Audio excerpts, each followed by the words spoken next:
Everybody, can I say thank you to Anthony, thank you for everything you're doing serving your community in our National Health Service, and thank you for sharing your experience on the front line. He's got to go off to do a shift now. It's really important because, make no mistake, this is a national crisis. Helen Morgan, our brilliant health spokesperson, was telling me earlier about a constituent of hers called Sandra. Sandra is 71, she has bladder cancer. 2 weeks ago she became really unwell, her legs were giving way, her family took her into Shrewsbury A&E after being told no ambulance was coming. Sandra was there for 31 hours before she even got to bed. 2 hours on a trolley, the rest sitting in a chair. 31 hours for a 71-year-old with bladder cancer. And Sandra isn't alone. Right now, in the corridors of A&E departments across the country, there are thousands of people, sick or injured, lying on trolleys or waiting on plastic chairs. Many of them have been there for hours, waiting to be seen, waiting to be treated, waiting to be admitted to a hospital ward. No privacy, no dignity. Some have been left to sort themselves because there's no one to help. There have even been tragic cases of people dying on those trolleys and left undiscovered for hours. The numbers are staggering. Every week, more than 30,000 patients are stuck in A&E for over 12 hours. And these long waits can be deadly. The Royal College of Emergency Medicine has estimated that those 12-hour waits led to more than 16,500 extra deaths in 2024 alone. 16,500. Every single day, people are dying because of the shocking corridor crisis in our hospitals. And it didn't used to be like this. Not so long ago, ministers talked about 4-hour waits in A&E. Now, I disagree with Tony Blair on a lot of things, but he knew those waits were unacceptable. And to his credit, his Labour government brought them down. Not so long ago, the idea of waiting over 12 hours in A&E was almost unthinkable. Now, there should be a graph right up here. Just look at the graph. It's actually shocking. In November 2015, right at the end, just 29 patients waited more than 12 hours between the decision to admit them and actually being admitted. That's 29 patients too many to be sure, but under the last Conservative government, those numbers skyrocketed. So in November 2025, instead of 29 patients, it was over 50,000. Now, some of that is down to COVID, of course. Remember all too well the enormous strain it put on our hospitals, and it's no surprise those numbers rose dramatically during the pandemic. But what's truly shocking is what happened afterwards. The numbers didn't go down, they didn't even flatline. They've kept on going up and up. 18 months into this Labour government, and it still isn't getting any better. So in 2025, more patients waited 12 hours to be admitted than in any year of the pandemic, and in any year in the history of our NHS. That is a national scandal, and it has to end. Because what more stark an example could there be of the way things in our country aren't working the way they should than thousands of people lying for hours in corridors in our hospitals, people dying on those trolleys. In the National Health Service, the NHS, one of the United Kingdom's greatest inventions, one of the things that makes us proudest to be British. used to be the envy of the world, and we need to make it the jewel in our crown once more. This deadly corridor crisis isn't befitting of the heroic doctors, nurses, and other health professionals who work in our NHS. It's not what we expect from our NHS, and it's not what we pay our hard-earned money in taxes to fund our NHS for. So no wonder people are angry when this is the treatment they get. When they have to wait for hours in pain and distress, or see their loved one cramped in on a trolley somewhere, not getting the care that they need. No wonder people were so furious with the Conservative Party for plunging the NHS into this crisis. And no wonder they are so fed up with Labour, not only for failing to fix it, but actually letting things get worse on their watch. No wonder people look at how badly both those old parties have let them down and think politics doesn't work for them. No wonder people want change, real change. That's why I'm talking about this today. Because if we don't show that we can change things, if we can't fix this crisis, that's when the populists and the extremists will take advantage. Not because they can fix it, because they can't. They're not even interested in fixing it, but because populists feed off disillusionment. They thrive when people simply don't believe that any government, any party, can really make their lives better. So we have to show we can. We have to offer hope. And only the Liberal Democrats can do that. The Conservatives can't. They caused this crisis in the first place, and they have literally nothing to say about it now. Sadly, Labour have shown they can't either. And now they're too busy fighting over the keys to number 10 to fix our NHS. And therefore, don't make me laugh. Nigel Farage doesn't care about the NHS. He still hasn't mentioned it once in the House of Commons, although he's not actually there that often, so that might be why. But he hasn't said the word hospitals once. But we know what he wants to do, don't we? We know what his plan is, even if he's now too smart to say it out loud. He wants to privatise the NHS, replace it with an American-style insurance system, a system where every year in the US, almost 500,000 people go bankrupt because of their medical bills. That is Trump's America. Don't let it become Farage's Britain. So yes, only the Liberal Democrats are facing up to this emergency care crisis, not only in England, after years of Conservative neglect and now Labour failure, but also in Scotland under the SNP and Wales under Labour, where their governments have plunged the NHS into crisis too. Only the Liberal Democrats are offering real solutions. That starts with being clear about what's causing the problem. First, too many people are being forced to go into A&E in the first place because they can't see a GP in their community. That's why we put forward a fully costed plan to guarantee everyone a GP appointment within 7 days or within 24 hours if it's urgent. We campaigned on it at the last election, and we are still pressing the government to adopt it now. And then, too many people are stuck in hospital long after they are well enough to leave. Right now, there are more than 12,000 people stuck in hospital beds well enough to be discharged, but without care in place for them to leave. GPs and care. Crucial parts of the solution, but both areas that Labour have badly neglected. They've hit GP practice with the national insurance hike.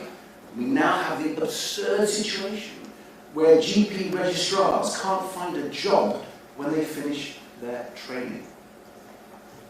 And on care, Keir Starmer And West Streeting have simply decided to put in the too difficult box and not even try to fix it for another decade.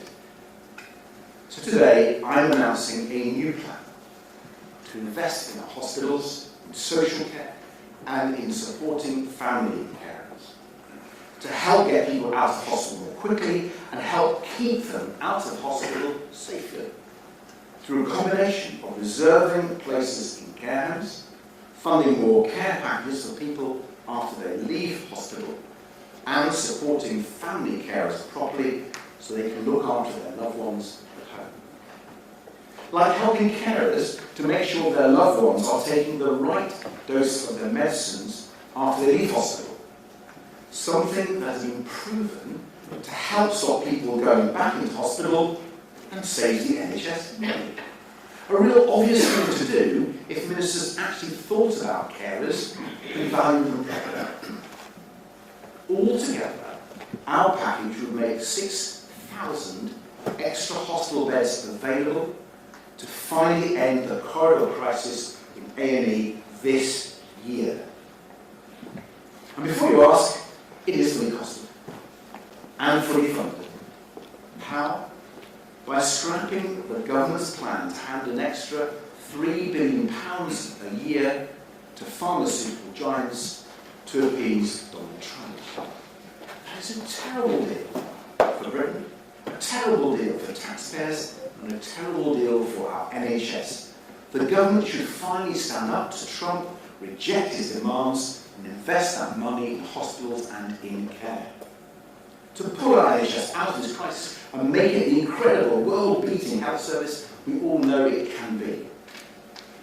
With the package we are calling for today, the government could put an end to 12-hour A&E waits altogether. It could be done by the end of the year, so that this is the last winter we see a corridor crisis like this. And so we are also calling for a new law to end 12-hour waits enshrined in the NHS Constitution and a legal duty on the Health Secretary to deliver it. Not just vague promises, but action and accountability. Never again should a single person have to watch their loved one die on a trolley in a hospital corridor. Never again. Now that is the kind of real change our country needs. And that is the kind of change the Liberal Democrats will keep fighting for. And today, we've made a plan for others to take up. Thank you.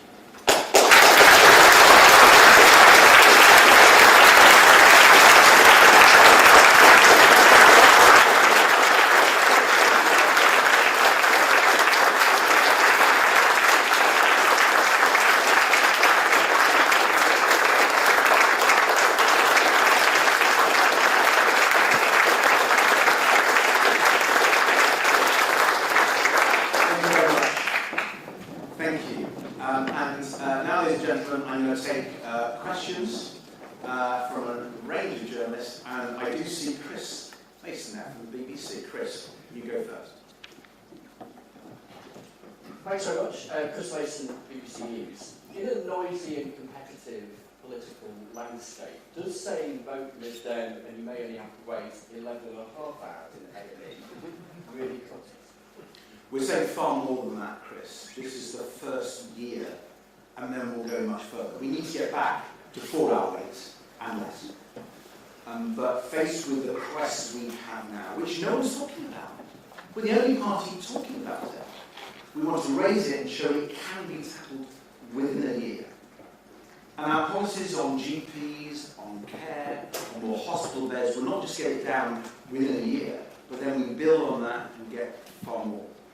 So we're talking about a transformation of our NHS, as we did at the last election. But here today we're going even further to showing that the crisis out there can be tackled. And you know, I'm really astonished that no other party is talking about it. Even though every MP across the House of Commons, so many of their constituents, this is their daily experience. Experience for their loved ones, their wives, their husbands, their daughters, their sons. This is a real issue, And it's left to us to raise it and produce credible costs and policies to tackle it and go beyond it. So yes, I think this is the right thing to do, and therefore I hope people will see that Britain does have a party that cares about people and their families and has a plan to sort it out. And they don't have to go off to the extremes that won't help them at all. I've now got Robert. Oh, you're there. Hi, Robert. Yeah. Hi, Robert. That's the nice thing. The increase in what the NHS is paying for pharmaceuticals may have been driven by Trump, but it goes to a fundamental problem for the NHS, which is it will not pay what pharmaceutical companies, including British pharmaceutical companies, are saying it has to pay if it wants new life-saving treatments, Alzheimer's, cancer, or other devastating diseases. So what would you say to British people that under your plan they would be deprived of those treatments? Rob, I'm afraid I don't agree with your assumption at all, and nor do the economic studies that have looked at this. The pharmaceutical market is a global market, and pharmaceutical businesses here in the UK compete in that global market and get returns all over the place. The reason why American pharmaceutical prices are so high is because they've got a completely dysfunctional health system. The reason why our health service is effective is because it's good and it's a good buyer. There's nothing wrong in that. The real barriers, as the economic studies show, Robert, to pharmaceutical companies isn't the price, it's actually the regulatory hurdles, so they can get the drugs produced more quickly. They've got a lot worse. It's the markets that they trade in. Brexit has made that far worse. Customs Union would enable us, where most of our market has been traditionally in Europe, to increase our pharmaceutical companies have lost trade in Europe thanks to Brexit. And crucially, what pharmaceutical companies want is talent. And the UK is traditionally really good at that with our fantastic life sciences. We have policies to invest in those life sciences, which the pharmaceutical companies really like. And also we have a different approach to those sorts of scientists who are escaping Trump's America, who would like to come here to do their research for life-saving pharmaceuticals. So I'm afraid, I think you might have drunk the Kool-Aid there, Robert. I think Trump is wrong. I think our government are weak. And if we're going to sort out an NHS, we shouldn't buy a line from the pharmaceutical industry. We should stand up for the patients and people that we represent. Rob Powell. Thanks so much, Rob Powell. The £1.5 billion that you are promising, is that really enough to end the A&E crisis, as these banners are promising? And is this more about picking another crowd pleasing fight with Donald Trump? And just on a related topic, you've made no secret of your anger with Elon Musk. If you have so much disdain for it, why are you still using his social media platform to promote your party and indeed promote this very speech?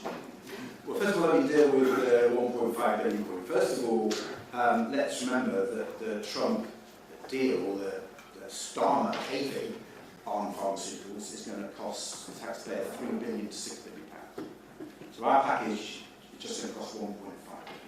And when you read through it, it's the money that's required for the extra 6,000 beds. And we can take you through those beds and where they're freed up, because we're going to change the way we support family carers, new beds, step-down beds, beds in care homes. And that does come up at actually £1.45 billion.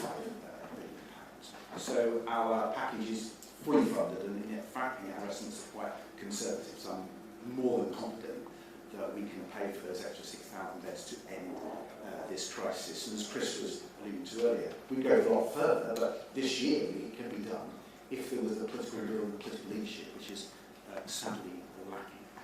Now, on Elon Musk, you're right. I've picked a few fights with Elon Musk because I think he has interfered in British democracy in the most outrageous way. He's incited violence, and I have called in the past for investigations into him. The point about Grok, which is quite shocking, and what it is doing, and the danger that it poses to women in the UK, to our children, is quite shocking. We need to take it really seriously. We've been thinking about it really hard.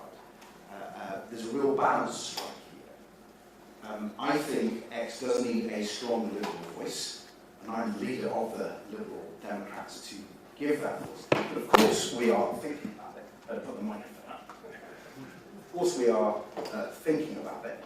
And if I change my mind, I'll come back to you. But the positions that we have taken now, I think, are far stronger than just some people coming off it. We've said that the whole platform should be suspended pending this investigation into Ofcom. Now, Ofcom, as you know, is investigating it, but nothing's happening to X in the meantime, which it did. No one should be able to access X when such a serious, grave investigation is happening. Moreover, we've advocated, it's obviously up to the independent authorities and the police, that I think there's a case for a criminal investigation into Elon Musk and his platform. So I don't think that any other party is taking this as seriously as we are. Natasha. Thank you, Sir Ed. Natasha Clark from LBC. Can you just talk a little bit more about how we would be able, in your eyes, to scrap Donald Trump's deal on pharmaceuticals without harming more patients? How much do you think that would save us in terms of money? And obviously on that graph you pointed to the numbers of people waiting in A&E in the future have gone up. What do you put that down to? You also said if we don't get this right, the populists will win. Reform is arguably already winning on 30% in the polls. They're not won already.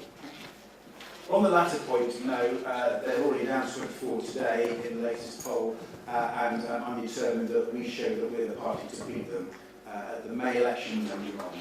If you look at the council by-elections since last May, which party has actually taken reform on and beat them? It's been only the Democrats to do that, and so we're really up for that fight. And the more we get our message over on things like being the only party to understand the NHS with policies to solve it, the more we will think of it. In terms of how we can get the numbers down, I mean, I'm really clear this is a policy that's been drawn up with some real careful thoughts, talking to the experts.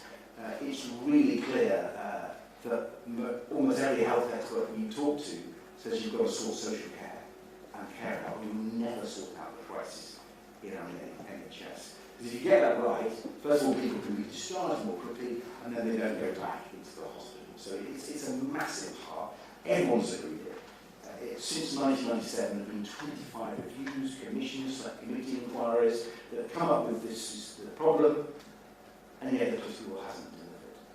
To be fair to the Democrats, we passed the 2014 Care Act, and we have some say in this, that the 2014 Care Act has been implemented by the Conservative government that took power in 2015, we wouldn't be in the mess that we are in now. So there are blueprints out there. Legislation hasn't been passed, but particularly for the last decade, the Conservatives have failed to act, and I'm really quite angry that the Labour Party has continued that failure with the Casey Commission that isn't due to report until just before the next election, which means it will get into the election heat and probably won't go very far. And even if it were to be taken up, the Labour government said its recommendation wouldn't be implemented until halfway through the next decade. I mean, this is not serious. This is a crisis. So I think our approach, which is even broader than the Casey Commission, is absolutely the right approach.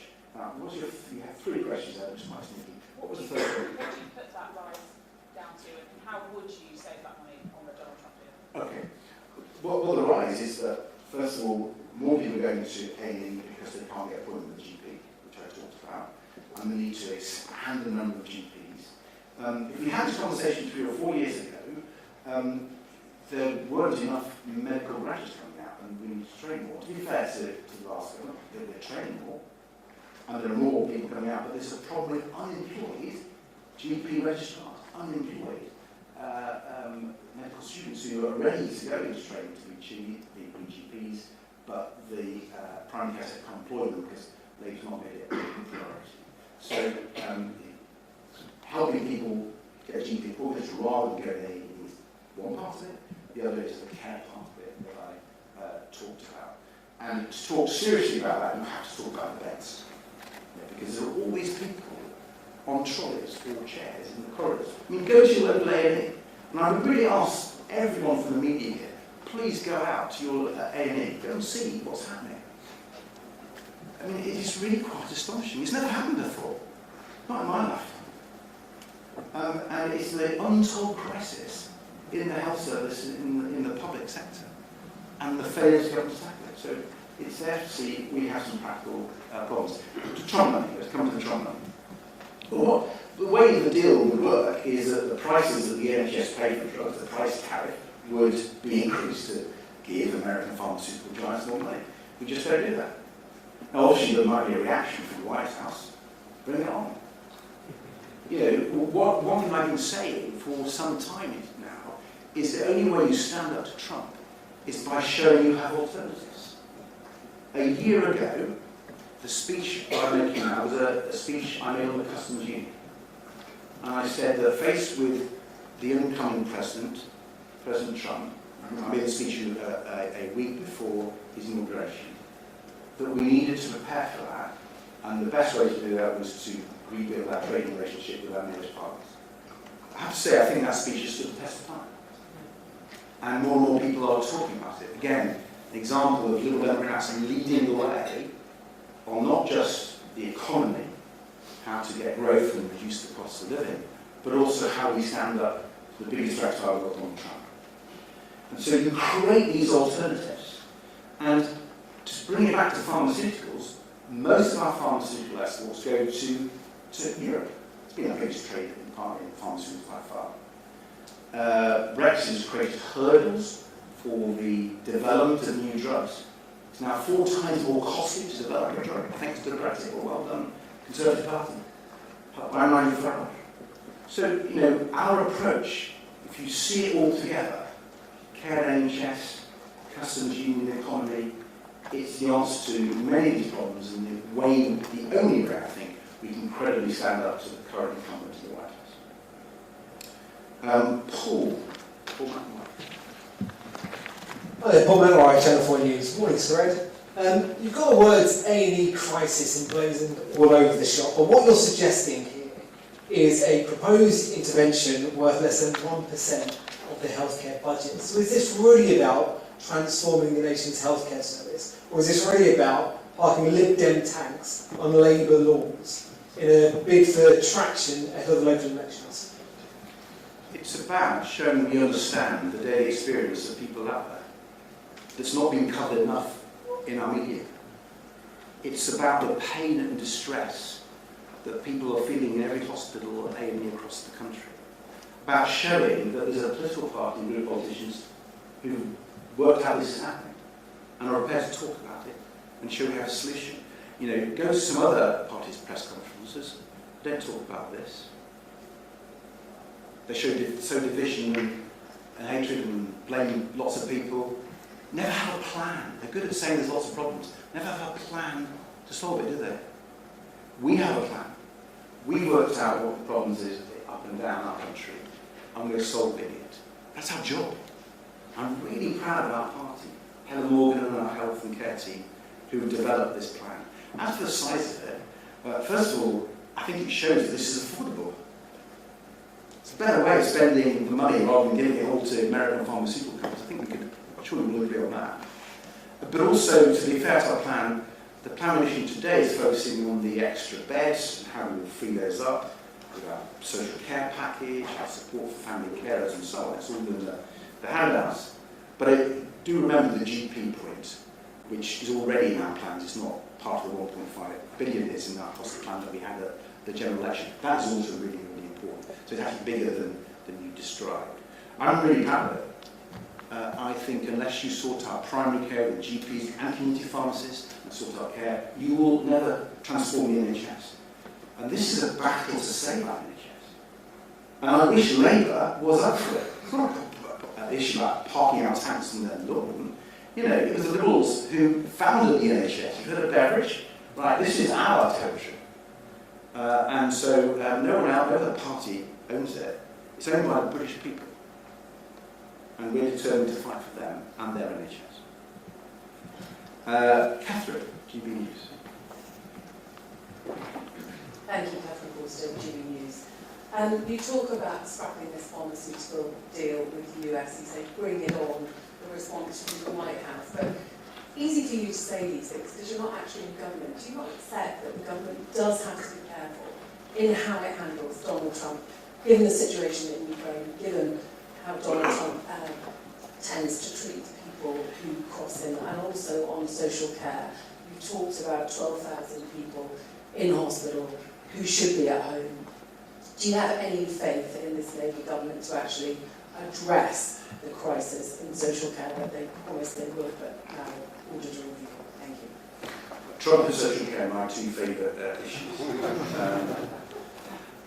Listen, the government has been trying the appeasement strategy for a year now. Whether it's on foreign affairs and defence, whether it's on tariffs, whether it's on the NHS, I think it's failed. I predicted it will, by the way, so we've been arguing that the way you deal with the bullies, you stand up to them, not appease them. I had hoped I'd be wrong, to be honest. I had hoped that Prime Minister would prove me wrong and we'd sort it out and Trump would somehow give in. Well, he's not, has he? In fact, it's got worse and worse. And I don't think, to be honest, that the Prime Minister got very much out of his acquiescence to Trump. Not just the fact that it's going to cost our NHS so much money, which should be deployed elsewhere to solve real problems for people. But even the trade deal, most of which hasn't even been signed and fully agreed yet. And we'll see what happens with American support for Ukraine. We very much hope we can get a peace deal which guarantees security for Ukraine. But I'm not even convinced there. And the issue of the day is I guess, is on Iran. I welcome the fact that Donald Trump is taking some measures on sanctions on Iran and encouraging other countries to do it. I think we as a country should go more and actually follow Donald Trump's lead on that one. That's one way I might agree with him to a certain extent. I think we should sanction the leadership.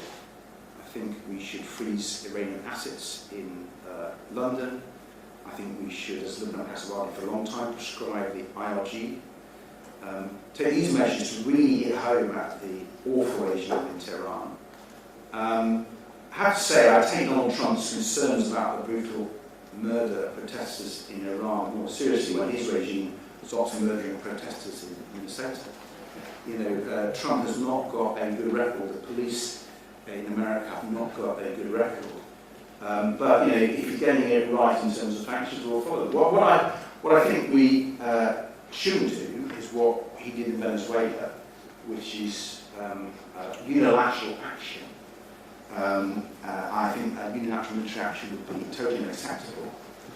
If there is going to be an external intervention beyond sanctions, I think they need to be weighed very carefully against the risk of undermining the protesters and causing some sort of national support for the regime. It's got to be weighed against the risk of endangering the protesters. I'm not saying we should rule out multilateral intervention, but it should be the last resort. And it would have to be legal. So keep that type of intervention on the table, keep pressure on the regime, and protect protesters if the regime doesn't stop its brutality. But let's get behind sanctions, and maybe that's one area I can, long last, agree with Donald Trump on. But my point about the government, whether it's on the NHS or on the economy, they have to show they have alternatives. That is the way we stand up to Donald Trump. And there are many other countries, our European colleagues, our Commonwealth colleagues, friends in the Far East, who wouldn't just be involved in a military coalition with willing, but they'd be involved in economic coalition with willing. And if we are going to be successful in standing up to Donald Trump, we have to develop those far faster than the government is doing. So that's on Trump. On social care, I mean, again, we're the only party calling out the government on it, and have been doing from the day after the election, urging them to go further, urging them to go on a cross-party basis. And I really had hope that Keir Starmer was serious about what he said during the general election, and I'm afraid I've been proved wrong. There's been a total failure on social care. Kicking it into the long grass, no real political push for it, elongated timetables. So they've been hugely disappointing. And they will not save our NHS unless they sort out care. I've long said, if you care about the NHS, you've got to care about care. And their failure to see that is a real shame on them and unfortunately on many people who will see their NHS continue to deteriorate unless we tackle it. Peter.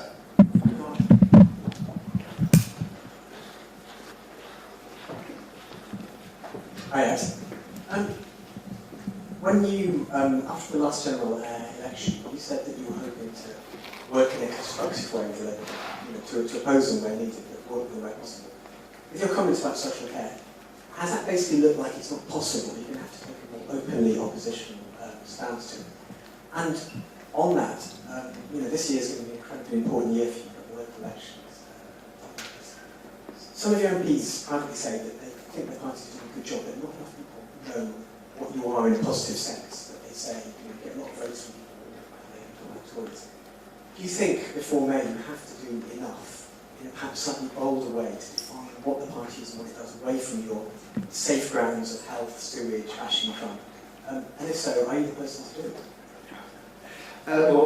First, let's deal with the Labour Party and our approach to them. I mean, I believe in trying to be constructive in putting forward our case, whoever's in power. And I particularly want to be constructive with the new government. Say we want to do the sorts of things that we wanted to do. So we absolutely gave it some room. And in my tone and the approach, tried to push them, whether it's on social care, on Europe, or on Trump. I've just been so disappointed. I know, talking to my colleagues, we've been really, really disappointed by Labour's failure. And it's really important that we do our reality. We show to the British people that there's an alternative approach and challenge Labour as they continue to fail. And I think Labour's the one that's got problems about the leadership, if I'm honest. I've heard there's a group of Labour MPs who want to install West Streeting in number 10. They might want to sort out the corridor care crisis first, I would suggest. So we're going to take it to all the other parties, but particularly Labour, because it's failing government on so many levels, not just on the NHS, but on the economy, our relation with Europe and its poor foreign policy. In terms of what we're doing, I mean, I think politics is about the most unpredictable I've ever known. There's obviously many opinion polls, and as you'll hear, I don't put too much thought by them, but the one out today shows there are 5 parties within 10 points of each other. That's unprecedented. We're in a multi-party system, and try and work out what happens when there are 5 parties within 10 points of each other. The point about polls is it's so early in the Parliament.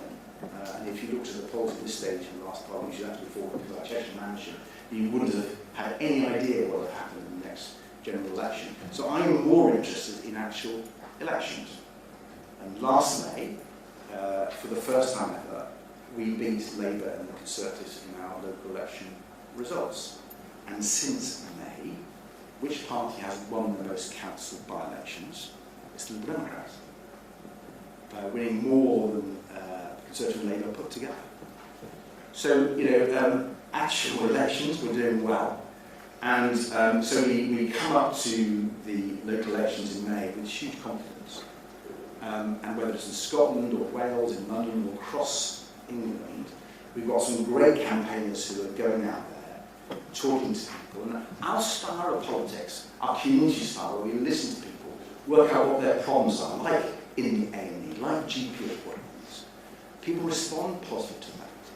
And you say it's your home territory. Well, it's a territory that the voters care about. And I think the voters agree with us on Trump. I think increasingly more and more voters agree with us on Europe, on social care, on the position on Gaza, on so many of the issues that matter to voters. I think they hear the Liberal Democrats voicing their concerns, showing the way forward. And that's why I think we've been doing well in elections, and why I think we'll do really well in May. And if you want to look forward in the crystal ball to the general election, we were the huge surprise of the last general election with our best result in 100 years. We're going to do even better the next election. Right, then we go to Mary Nove from the FT. Mary. No, she's not here. Laura. Laura from the Telegraph. Laura Donnelly, is she here? Hi, Laura. Hi, yeah, on the pledge that you've made to the legal right to be seen within less than 12 hours, why do you think that would make any difference, given there are already so many NH constitutional promises that aren't kept? Fair question. A lot of the things in the NHS Constitution aren't legal rights where an individual can judicially review the government for failure. And whether it was our right to see a GP within 7 days or 24 hours if it's urgent, which we talked about, which is the general election, all this, these would be judicially reviewable rights, so different from the other targets in the Constitution. I think that's really, really important. What's crucial, though, is that we show there's a plan to make them happen. Just at the general election, we showed there was a plan to get those GPs and to pay for them to go into primary care. We have a plan here to reduce the waiting times. And I think our plan actually will reduce them way below 12 hours.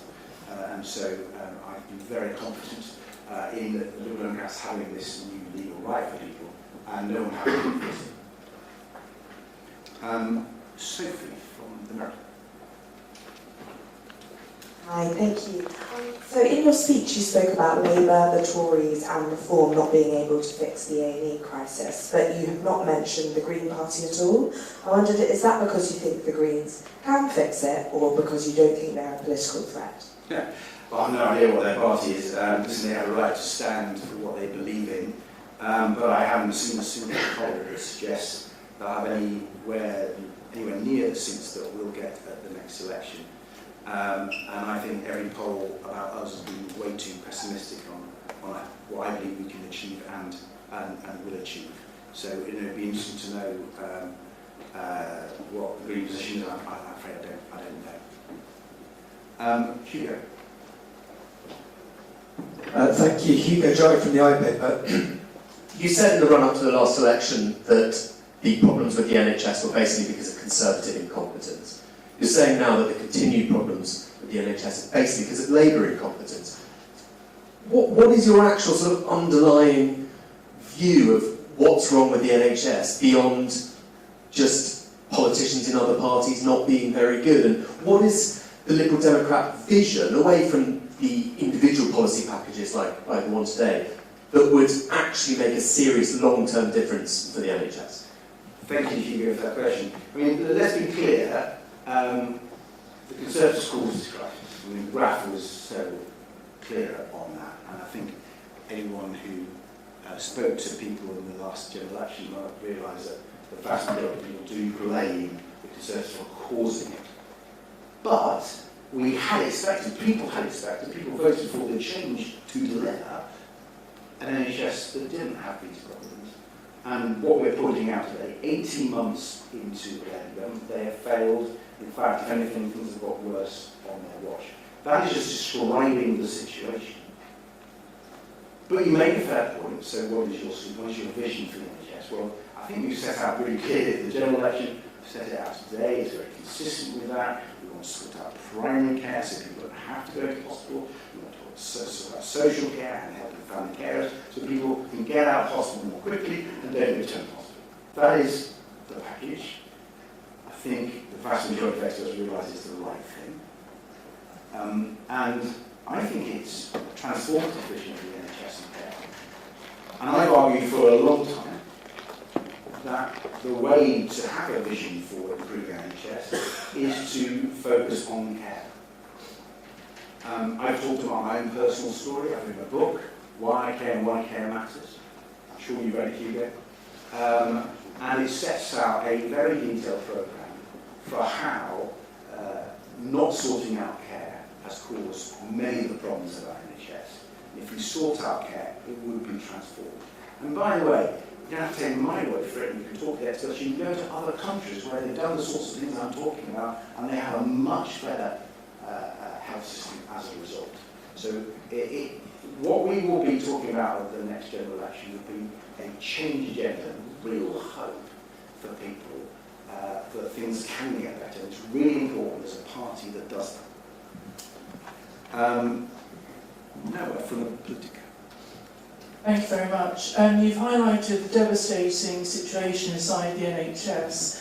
In those circumstances, how safely do you think an assisted dying service can be provided? And how would the Liberal Democrats provide the resources to fund it should the bill become law? Thank you. Well, as you know, it's a individual vote. There's a free vote. You don't have a party line. I personally voted against the assisted dying bill. Though many of my colleagues didn't. I think the real issue at the moment is what the laws do. And I think it's quite outrageous that people seem to be members of the House of Lords who are trying to kill the bill. And I say that as an opponent of the bill. But it's the democratic right of the House of Commons to pass bad law, if it wants to. And the majority of colleagues can pass it, and I know we have some good discussions amongst my friends here today. But the House of Lords should not get in the way. So let's see what happens. Let's see if it does become law. I think it must come back to the Commons. Let's probably scrutinise, but it must come back so the Commons can have the final say. And then we'll see what regulations are for the NHS. But I think the real issue on that bill is the danger of democratic outrage. Martina. Thank you, Sir. Martina from the Sun.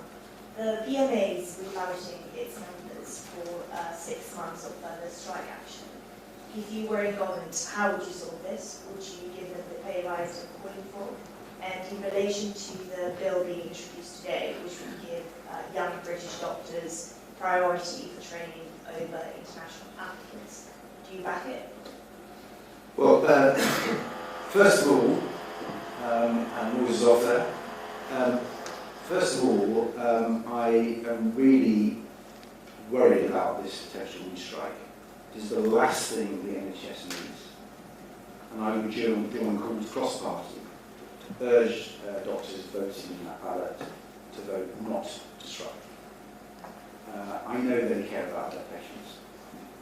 But I hope, by listening to some of our ideas, that will reassure them that there is hope for the NHS.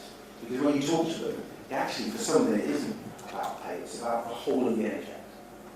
And they fear that the sorts of things that we're advocating aren't being delivered by the government. And they don't want to work in an NHS that is failing. They don't want to work in hospitals where corridor care has become the norm. They don't want to work in an NHS where people can't see their GPs.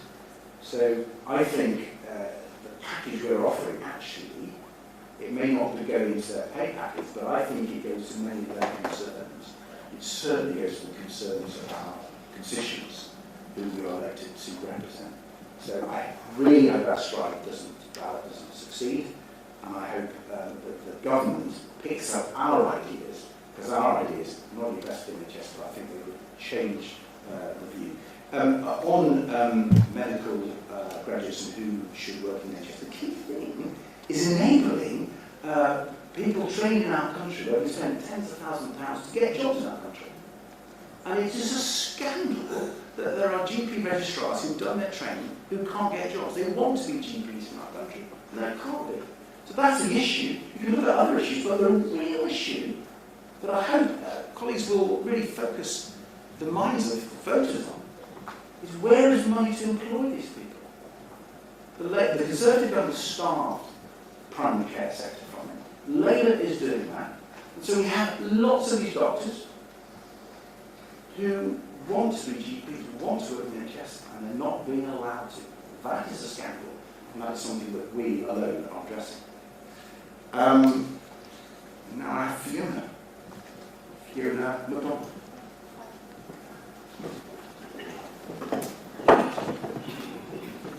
Thank you very much.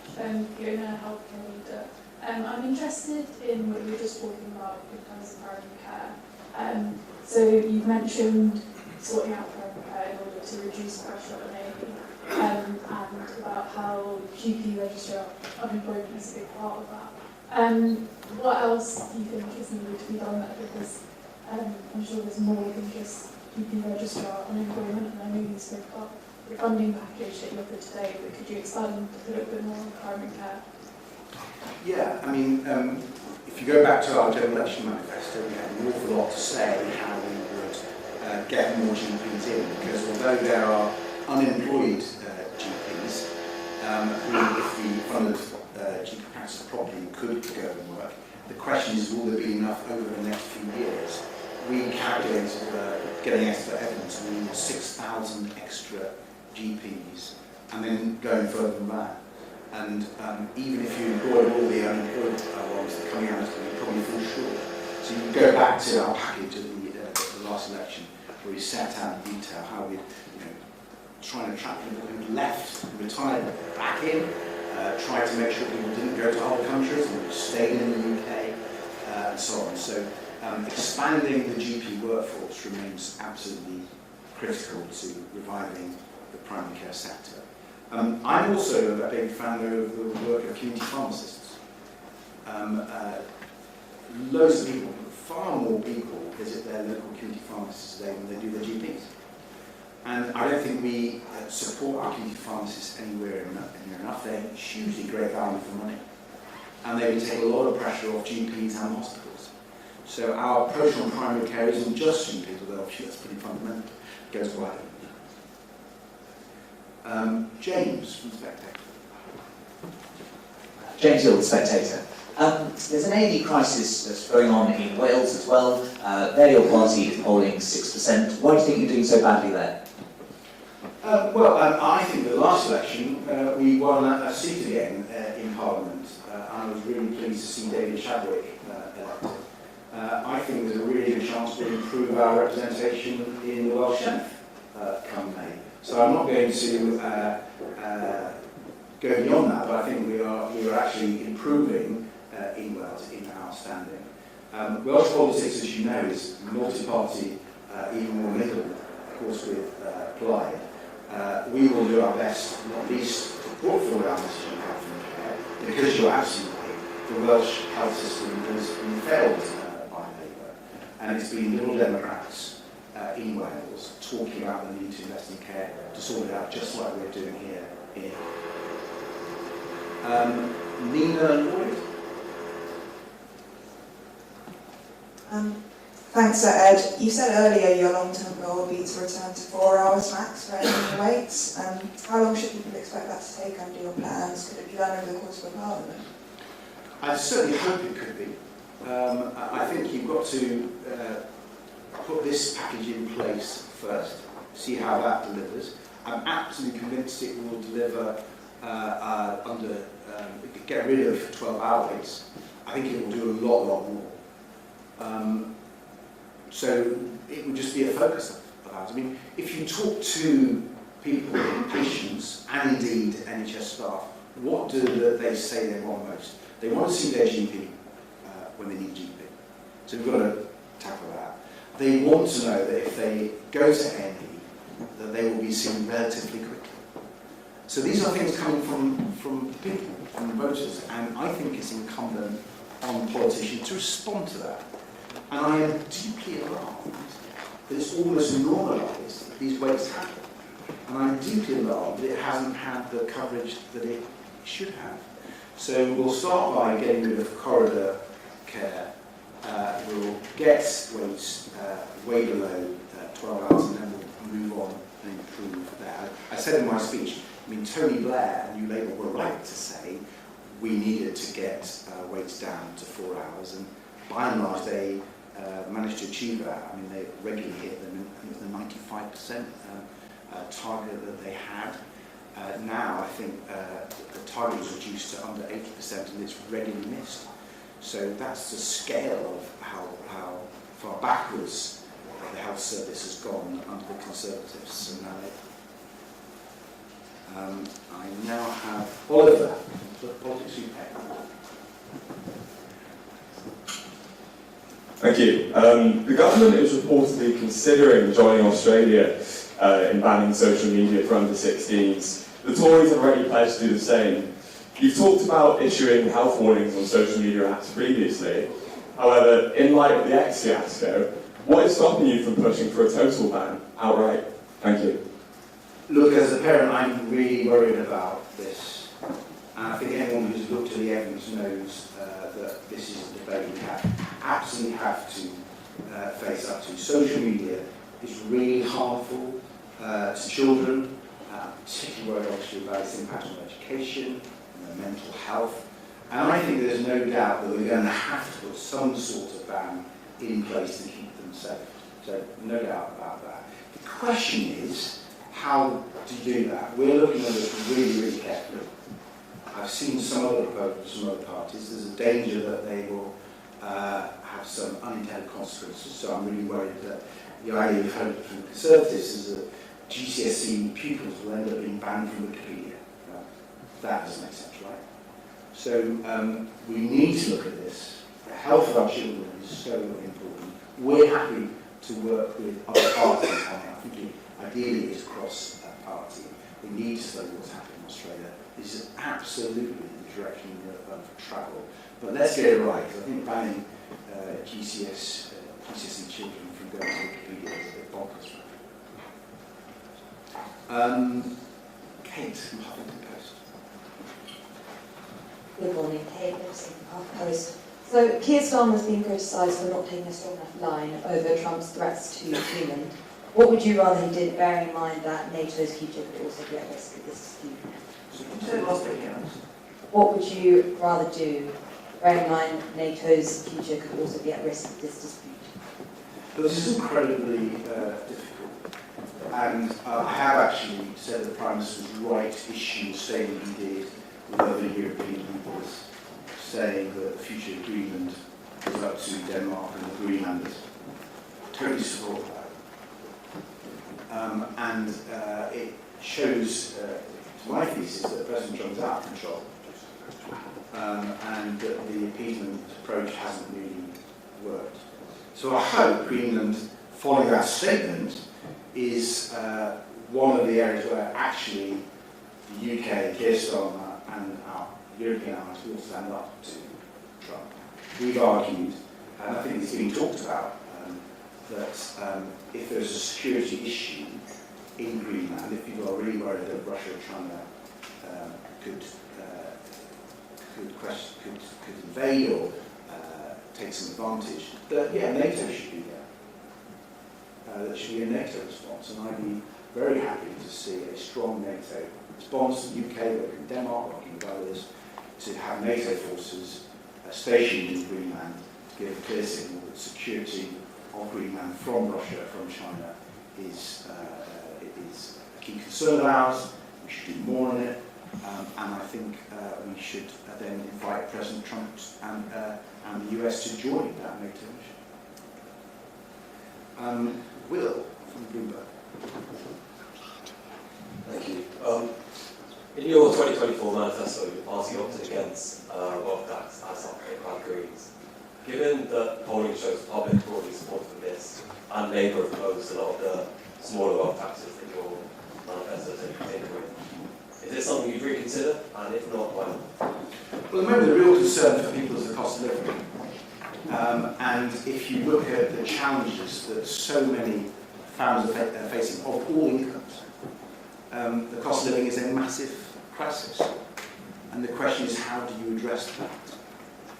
We put forward policies to halve people's energy bills over the next decade. That's something that will be welcomed by many households. We put forward arguments of how you tackle the cost of living through things like a customs union, so the economy is growing and we don't have to see the tax rises that we've seen under Labour.